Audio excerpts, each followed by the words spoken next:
and your buildings, your city. We even have an embedded music editor where you can go in and find the theme of your city, the musical theme. And you're playing different mixed strategies against your other opponents here. And so this is meant to be kind of an interesting blend of a very simple version of SimCity and a very simple version of Civilization. We might want to bring up the audio a little bit. Okay, so this is one of my cities on the planet here. You can actually zoom in. These are the creatures that I created back in the game. And these are buildings that were created in the building editor. That's one of many cities on this planet. This is a trade route. See little ships moving along the trade route here. We have resources on the planet. Look at these geysers. We call them spice. And kill your civilization with. Now at this point, okay, so we have somebody threatening us here. We're going to pay him off right now. There are also very superpowers that we can earn. We're right now primarily an economic civilization. We're this kind of brown nation here. We at any time can actually open this thing called the timeline. What we're doing as you play the game is we're actually recording a full history of your civilization all the way from the very beginning as you play the game. So as we started this game, we were actually a single cell. This is showing every generation of our creature. These are times we died, things that we ate. And you can actually see the redesign of our creature. At some point, we actually left cell and we left the water, became a larger creature in evolution. We were actually navigating this dimension here, and because we ate mostly plants, we came out as an herbivore, which gives us certain superpowers, even at the later levels of the game, that we have earned. Now, by playing that, basically, we're programming our cultural personality of our creature at every stage of the game. Each one of these levels represents almost a personality slider. So you can replay things like, like the Vulcans, where they had a really aggressive, warlike past, but then they became logical, and it's part of this kind of weird schizophrenic aspect of their nature. As we go forward, we're like in the evolution phase here. We can see things like brain upgrades, our creatures kind of evolving, making alliances. It's playing fairly socially here, so it wasn't really attacking the creatures. It was an herbivore, so it's pretty much eating fruit. At this point, up here is a clock showing how far we are in our evolution. So at this point in the timeline, we're over 4 billion years old in our civilization. As we kept going here, we got to tribal phase. We came out of creature social. So we're actually keeping a visual record or history of your entire civilization as you play. And how you play the game very much influences your options going forward. So kind of coming back to the game.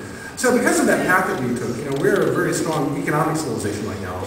Now, I'm going to go over here. This is a religious city that I don't own, and I have some superpowers at this point. One of the things I have is ad blitz, which gives me extremely effective advertising because I'm so economic. So I'm going to send one of my advertising robots over to this religious city to see if I can convert them to materialism.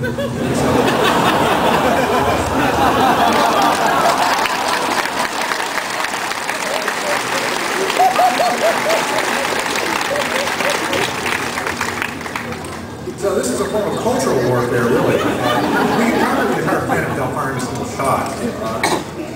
Now, once we do this, we kind of convince them how useful being materialist is, shallow. We'll have the option of actually buying their city, doing an economic merger. We'll try that now, and we'll give them a lot of money here. Okay, so they decided to sell out to us. Now here's a little ceremony. You see pots of gold. So we gave them enough. I gave them a really good offer. They could have declined the offer, and it would actually damage the relationship. So a lot of this is about managing the relationships, kind of at this stage of the game. But now I've earned a new city. Now, basically, this was a religious city. Now I have the option, after capturing it, of either converting it to my specialty, which was economic, or keeping it religious. In this case, since I don't have any religious cities, I'm going to keep it religious because I'm going to use that kind of strategy for the next city. So now, once I've captured the city, I can open the city planner, and I can kind of control what it is. This is where I would actually go in and I can do things like, move the buildings, the way the buildings are going to organize matters. I can design new buildings. I can also pick vehicles. So I'm going to pick a land vehicle here. I can choose to create my own at this point in the vehicle editor, or I can pick one that some of the players made. We have this browser built into the game where I can pick things and browse things that other players have made. I can sort them different ways. I'm going to find something that's has a high power religious. Some of these are goofy, some of these you can see are a little bit more realistic. I like to look at this guy. As I browse these, if I see something I like, I can actually leave messages to the person who created this asset. And each asset actually becomes an ongoing discussion thread. So I like that one. I'm going to build a few of these. Come back out. I wanted to show you this really quick. If we bring the audio up just a bit. As I was saying before, every city has its own unique theme here. This is actually procedural music generator that Brian Eno built for us. That I can click this button and it will actually randomly generate new musical themes for the city. I'm not sure we're getting much audio here though. Barely here, we might have to pull it up a bit more. Also, if I want to actually edit my own theme, I can actually grab the notes and directly into my own theme. So I can directly edit my theme for my city if I wanted to have my favorite tune in it. But anyway, so just about everything in the game, as well as the music, is editable, at some stage of the game. But now that I have my religious little posse here, I'm going to grab them, and we're going to send them off to a neighboring city here, and have them try to convert the citizens. Now, playing religious, what I really want to do is I want to target unhappy civilizations. They'll be the most effective if the populace is unhappy.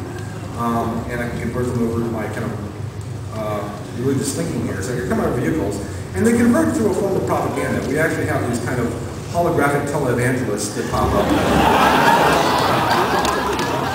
They take you to the city, trying to convert the people underneath. Now, one of the advantages of a religious takeover here is that I can capture the city with all the buildings intact. If I try to attack them militarily, they're not taking too well, so they're kind of fighting back at my religious guys with big shells. So I'm not going to last too long against this. And civilization has not been happy enough. So, as you can see, my vehicles are being blown up, and my little guys are trying to get a toast here. So I'm going to give up on that approach. But now, at this point, I've actually earned the highest level superpower, which is global merger. I'm going to go ahead and do that, which at this point is sending out massive propaganda bombs all across the planet. This will allow me to complete the civilization of days very fast. I just want to show you just a little bit, to give you a taste of how interesting the big strategies are. Because when people think civilization, a lot of times they just think it's about military conquest. But by having these radically different strategies, they mix together in really interesting ways in the civilization game here. So now we've actually unified the planet. You see that all the cities have now converted to us. We basically did a global merger of the entire planet. And now we're actually allowed to go to the space stage. At the end of this level, we see that we're coming out as an economic power, and it will show us what we're going to earn as our entry. So we actually come to the space stage as a diplomat, which is all our previous levels. And when we reach the space stage, there are about 9 different archetypes, things like warrior, trader, diplomat, shaman, etc., that can bring us into the space stage, which gives us other unique superpowers in the space stage. So at this point,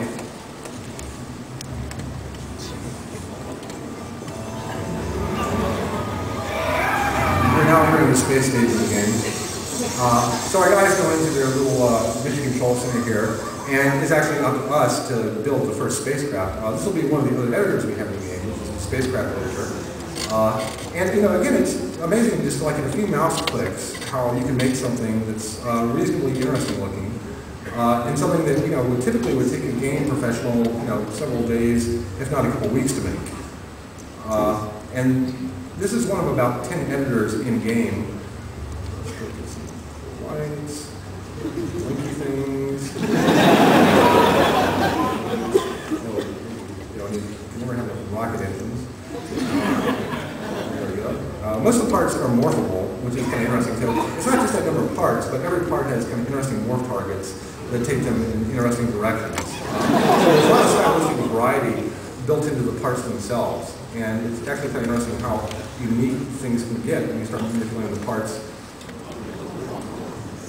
Okay, and now we go to painting. Now we actually have intelligent materials in the vehicle editor, so it has an interesting concept for what material should be what. So no matter what theme I pick, with one click I can actually get a pretty good result. And if I wanted to, I can actually go down to the individual surface level and say, I want that exact surface to have this particular pattern of this color with that overlay. So if you really want to, you can go in here and make this thing super accurate to your target.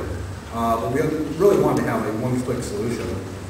And so I'm going to name it. And anytime you make something in the editor, it automatically gets sent up to our pollinator. And now it will appear for any other player that wants to if you want to select this UFO. So now we're actually moving into the space stage of the game. And this is the point at which we can actually leave our planet, start exploring other worlds. And this is where we can actually encounter quite a bit more user content from other players. So here our spaceship is about to be